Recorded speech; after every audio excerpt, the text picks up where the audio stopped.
Genghis Khan, born as Temujin around 1162 in the Mongolian steppes, was the founder of the Mongol Empire, which became the largest land empire in history. He grew up in a harsh environment, as his father was poisoned by rivals, leaving his family poor. This difficult upbringing forced him to become ruthless, learning the importance of loyalty and military strategy at an early age. Through sheer force and strategic alliances, he united the warring Mongol tribes by 1206 and was proclaimed Genghis Khan, meaning universal ruler. Over the next 2 decades, he launched brutal campaigns across Central Asia, China, the Middle East, and Eastern Europe, conquering vast territories and leaving a trail of destruction behind. Genghis Khan is infamous for his extreme brutality, as his armies slaughtered entire populations, often killing millions in a single campaign. Cities that resisted faced total annihilation, with men, women, and children indiscriminately killed. His conquest of the Khwarezmian Empire, which is now modern-day Iran, Turkmenistan, and Uzbekistan, was particularly savage, as he razed cities, executed civilians en masse, and reportedly built pyramids of human skulls. He also employed psychological warfare, spreading terror to force submission.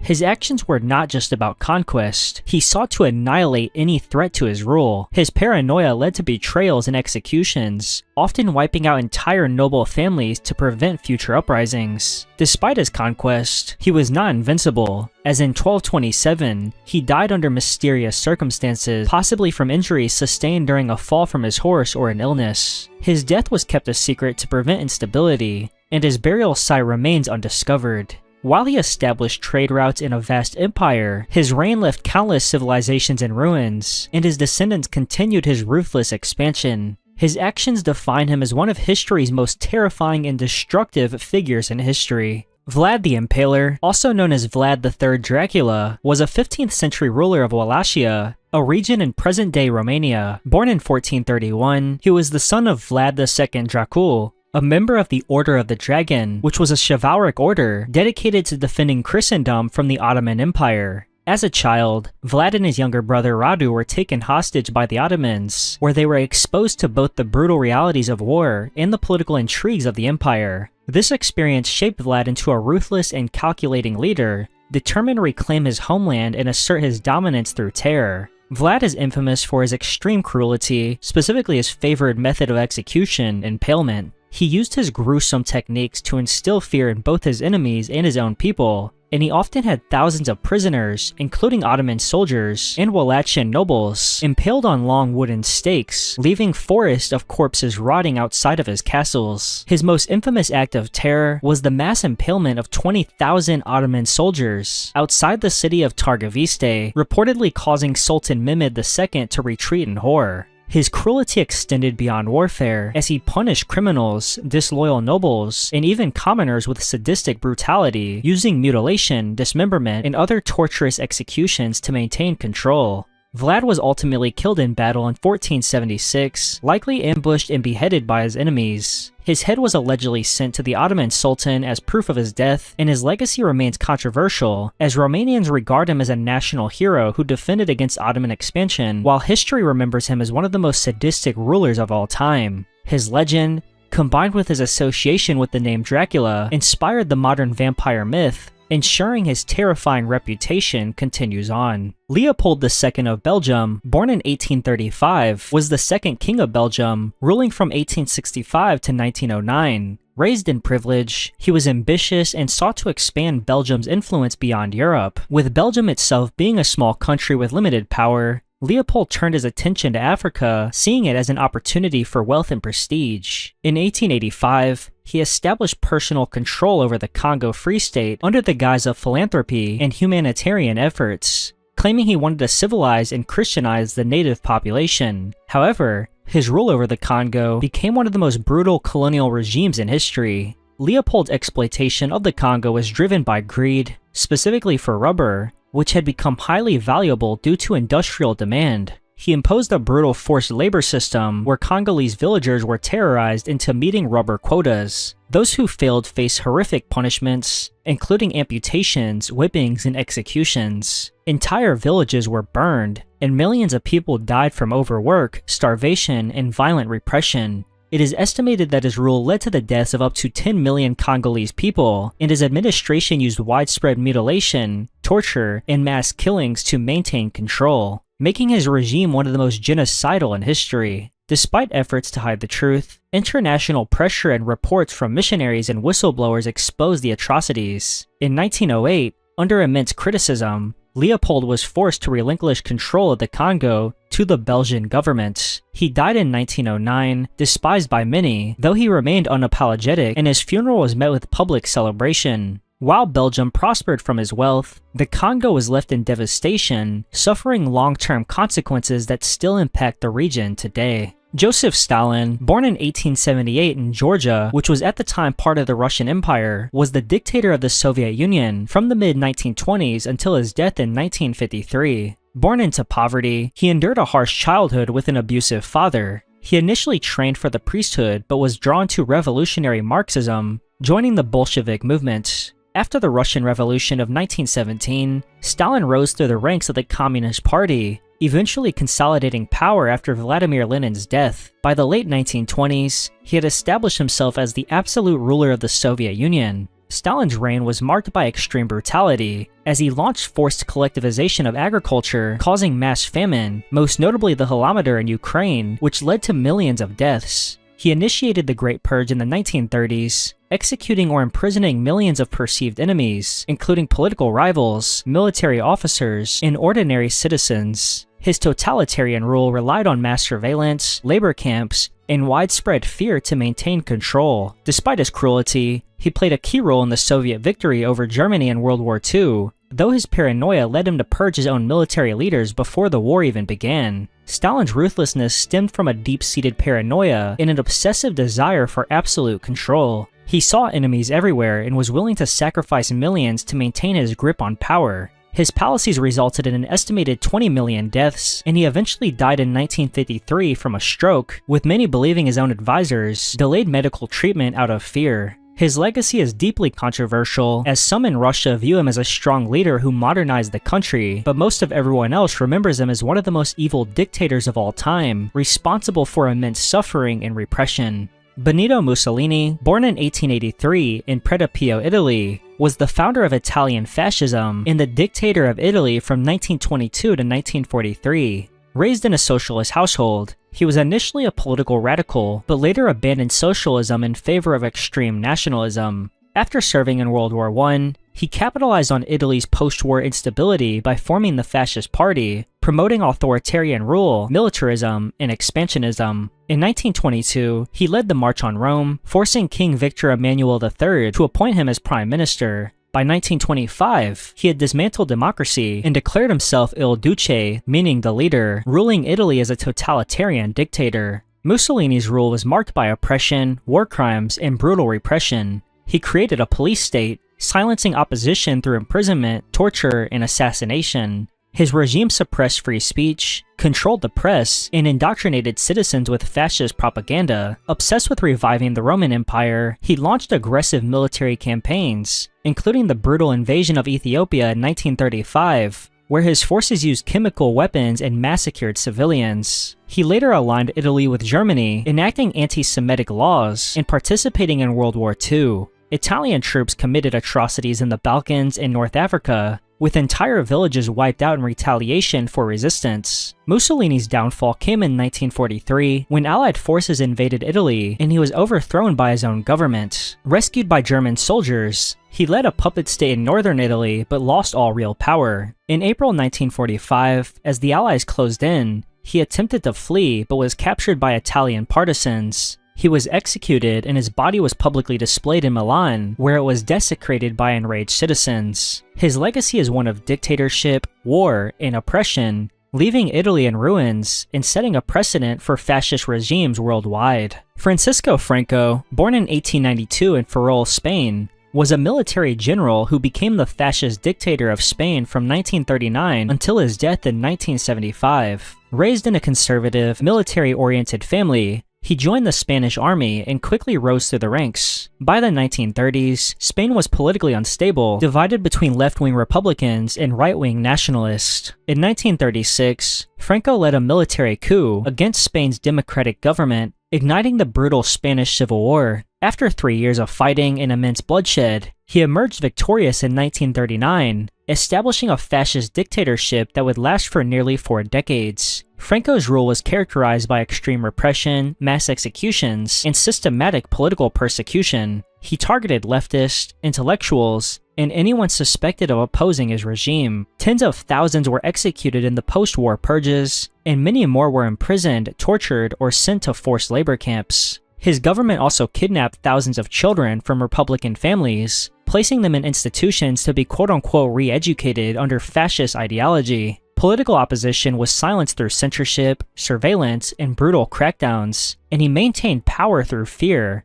using secret police and military tribunals to crush dissent. Franco aligned himself with Germany and Italy during World War II, but remained officially neutral to avoid Spain's destruction. After the war, he distanced himself from Hitler's legacy and gradually gained international acceptance, specifically during the Cold War, where Western nations viewed him as a person who opposed communism. Despite this, his dictatorship remained oppressive until his death in 1975 from heart failure. While some credit him with maintaining stability, he is widely condemned for his brutality and suppression of democracy. His rule left lasting scars on Spain, and efforts to figure out the true magnitude of his crimes continue to this day. Adolf Hitler, born in 1889 in Austria, was the leader of Germany from 1933 to 1945. Raised in a strict household, he was an aimless youth who failed as an artist before finding purpose in German nationalism. After serving in World War I, he became involved in politics and joined the German Workers' Party, later transforming it into the Nazi Party. Exploiting economic hardship and resentment over Germany's defeat in World War I, he rose to power and was appointed Chancellor in 1933. By the following year, he had established a totalitarian regime,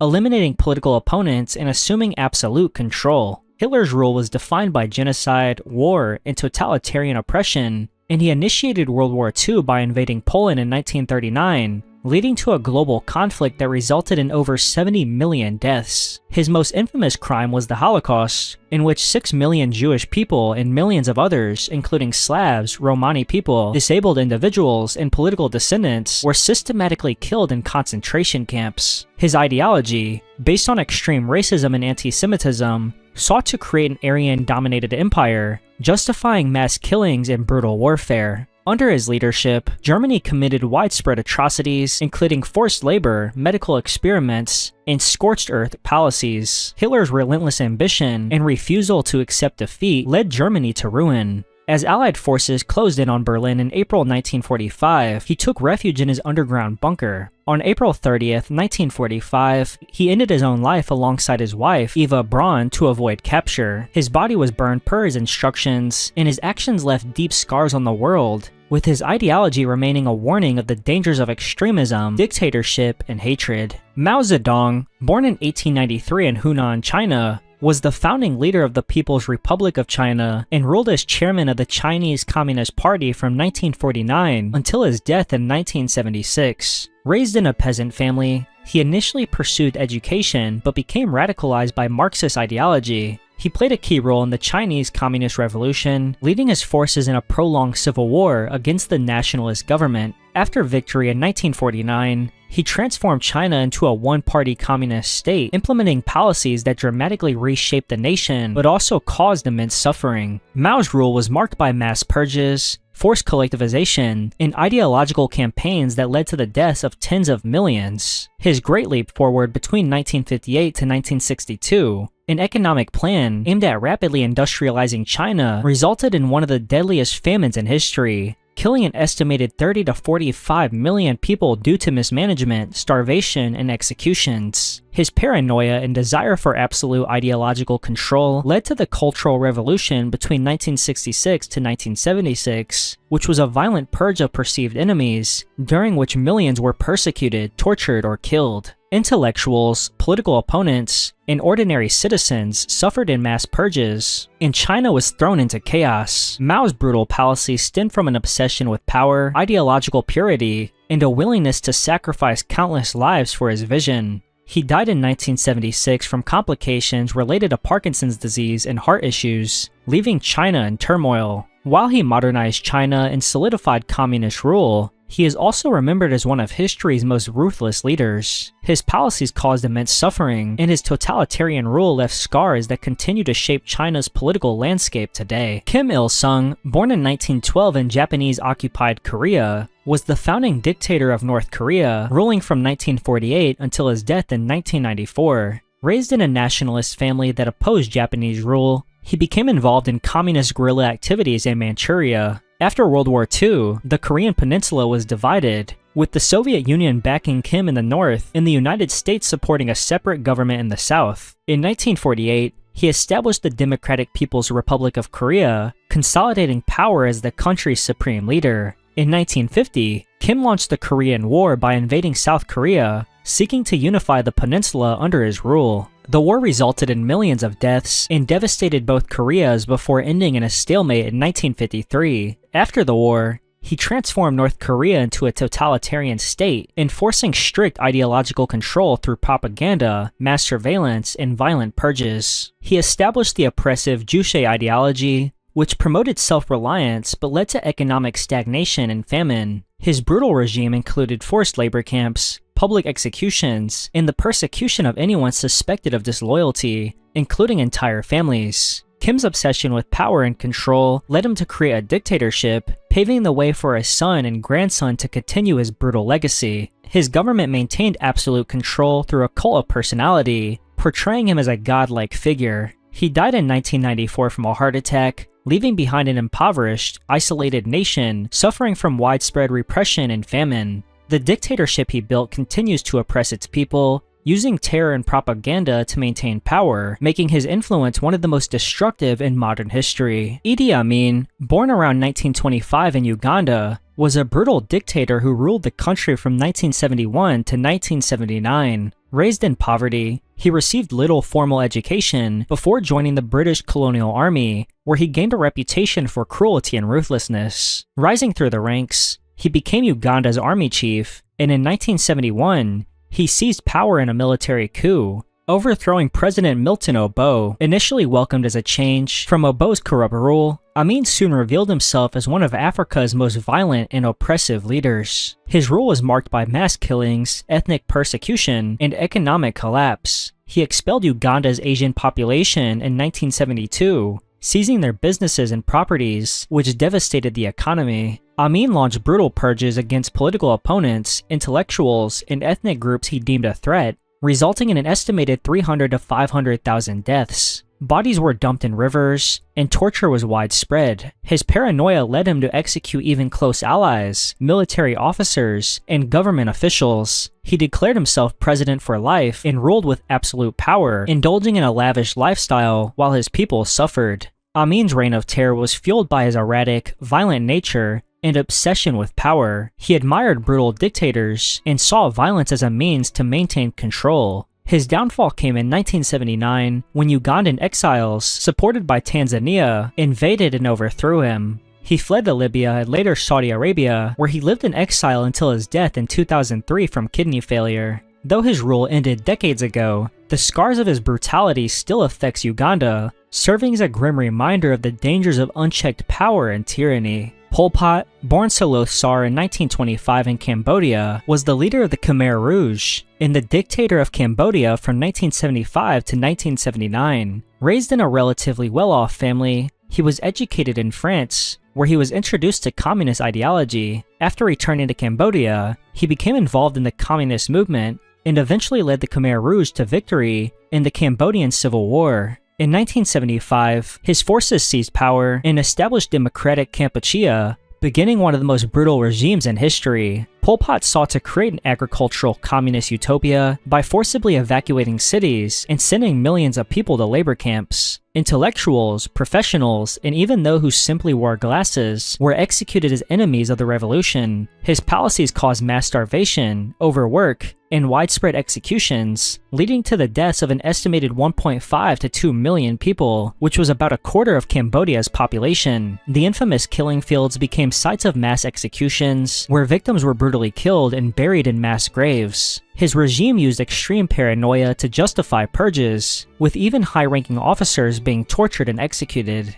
Pol Pot's brutal policies stemmed from his belief that absolute control and radical social engineering were necessary to build a pure communist society. He showed no remorse for the immense suffering he caused, and his rule ended in 1979 when Vietnam invaded Cambodia and overthrew the Khmer Rouge. He fled into the jungle, where he remained a fugitive for nearly 2 decades. And in 1998, he died under mysterious circumstances, possibly from a heart attack, while under house arrest by former Khmer Rouge members. To this day, Cambodia is still struggling to recover from the horrors of his reign. Saddam Hussein, born in 1937 in Tikrit, Iraq, was the dictator of Iraq from 1979 until his overthrow in 2003. Raised in poverty in a violent household, he joined the Ba'ath Party as a young man and participated in coup activities before seizing power. In 1979, he became president of Iraq, ruling with absolute authority. His reign was marked by brutal repression, aggressive expansionism, and crimes against humanity. One of Saddam's most infamous acts was the mass killing of political opponents, including purges within his own government, and he also launched the Iran-Iraq War between 1980 to 1988, which was a devastating conflict that left over 1 million dead, using chemical weapons against Iranian soldiers and Kurdish civilians, most notoriously in the 1998 Halabja massacre. In 1990, he invaded Kuwait, triggering the Gulf War. Defeated by a US-led coalition, he remained in power but intensified his domestic repression. His secret police tortured and executed dissidents, and entire communities were massacred. Saddam's reign was characterized by paranoia, as he surrounded himself with loyalists and crushed any opposition. Saddam justified his brutality through nationalism and a desire to maintain power at all costs. He saw himself as a modern-day conqueror, using fear and violence to solidify his rule, and his downfall came in 2003 when the US invaded Iraq, citing weapons of mass destruction and human rights abuses. Captured later that year, he was tried for crimes against humanity and executed by hanging in 2006. Iraq was left fractured by his dictatorship, and the power vacuum after his fall led to further conflict, including the rise of extremist groups. Mengistu Haile Mariam, born in 1937 in Ethiopia, was the military dictator who led the country from 1977 to 1991. Coming from a modest background, he joined the Ethiopian army and quickly rose through the ranks. In 1974, he played a key role in overthrowing Emperor Haile Selassie, establishing a Marxist-Leninist military government known as the Derg. After consolidating power in 1977, he launched the Red Terror, a campaign of mass executions and brutal repression aimed at eliminating political opposition. Under Mengistu's rule, Ethiopia experienced one of the most violent periods in its history. Tens of thousands of suspected dissidents were tortured, executed, or made to disappear. Bodies were often left in the streets as a warning to others, and his government forcibly relocated rural populations, leading to mass starvation. During the Ethiopian famine of the 1980s, Mengistu prioritized military spending over humanitarian aid, allowing millions to suffer and die. He used famine as a weapon, denying food to regions that opposed his regime. His brutal policies, along with economic mismanagement, left Ethiopia in ruins. Mengistu's cruelty stemmed from his ruthless desire to maintain power and his belief in absolute state control. His paranoia led him to eliminate even those within his government suspected of disloyalty. His reign ended in 1991 when rebel forces overthrew his government, forcing him to flee to Zimbabwe, where he was granted asylum. In 2006, he was sentenced to death for genocide and crimes against humanity, but he still remains in exile today. Ethiopia continues to struggle with the consequences of his dictatorship, making him one of Africa's most infamous and destructive leaders. Jong Il, born in 1941 in the Soviet Union, was the dictator of North Korea from 1994 until his death in 2011. The son of Kim Il-sung, the founder of North Korea, he was raised in a highly controlled environment, groomed from an early age to succeed his father. He officially took power after Kim Il-sung's death in 1994, continuing the oppressive policies of his father while further isolating North Korea from the world. His rule is marked by widespread human rights abuses, severe economic mismanagement, and a brutal cult of personality. Under Kim Jong-il's leadership, North Korea suffered mass starvation, specifically during the famine of the 1990s, which killed an estimated 1 to 3 million people. Despite this humanitarian catastrophe, he prioritized military spending and nuclear weapons development over feeding his own people. His government controlled all aspects of life, with citizens forced to worship him as a near-divine figure. He maintained brutal prison camps where political prisoners, including entire families, were subjected to torture, forced labor, and execution. His paranoia led to purges within his government, with many officials being imprisoned or killed on suspicion of disloyalty. Kim Jong Il's obsession with power and his belief in absolute control fueled his oppressive rule. He lived in luxury while his people suffered, indulging in expensive food, alcohol, and entertainment. He justified his brutality with the ideology of Juche, a doctrine of self-reliance that kept North Korea isolated and impoverished. He died in 2011 from a reported heart attack, leaving behind a nation crippled by his policies. His son, Kim Jong-un, succeeded him, continuing the dynasty's repressive rule. Robert Mugabe, born in 1924 in southern Rhodesia, which is now Zimbabwe, was the leader of Zimbabwe from 1980 to 2017. He was raised as a highly educated man who initially fought against British colonial rule. He played a key role in the liberation struggle and became Zimbabwe's first prime minister in 1980 after the country gained independence. Initially praised for his leadership, Mugabe soon revealed his authoritarian nature, ruling with an iron fist for nearly 4 decades. Mugabe's rule was marked by political violence, economic collapse, and human rights abuses. In the 1980s, he launched the Guku Randuhi massacres, where his forces killed an estimated 20,000 people from the Ndebele ethnic group, whom he saw as a threat. Over time, he became increasingly ruthless, cracking down on opposition parties through intimidation, torture, and rigged elections. His controversial land reform program in the 2000s, which involved violent land seizures from white farmers, resulted in economic devastation, hyperinflation, and widespread food shortages. While he portrayed himself as a champion of African nationalism, he and his inner circle amassed vast personal wealth, while ordinary Zimbabweans suffered. Mugabe's thirst for power and deep-seated paranoia drove him to destroy any opposition, believing he was the only rightful ruler of Zimbabwe. He justified his brutal actions as necessary for maintaining control and eliminating enemies. But in 2007, after years of economic ruin and civil unrest, he was forced to resign in a military coup. He lived in exile in Zimbabwe until his death in 2019 at the age of 95. Once seen as a hero of liberation, he ultimately left Zimbabwe in turmoil with a shattered economy and a broken political system that continues to struggle with the consequences of his rule. Thank you very much for watching this video, and if you learned something, make sure to leave a like. Comment down below your thoughts on any of the leaders I discussed in this video, and subscribe if you would like to see a part 2 or more videos like this one. Thank you again, and goodbye.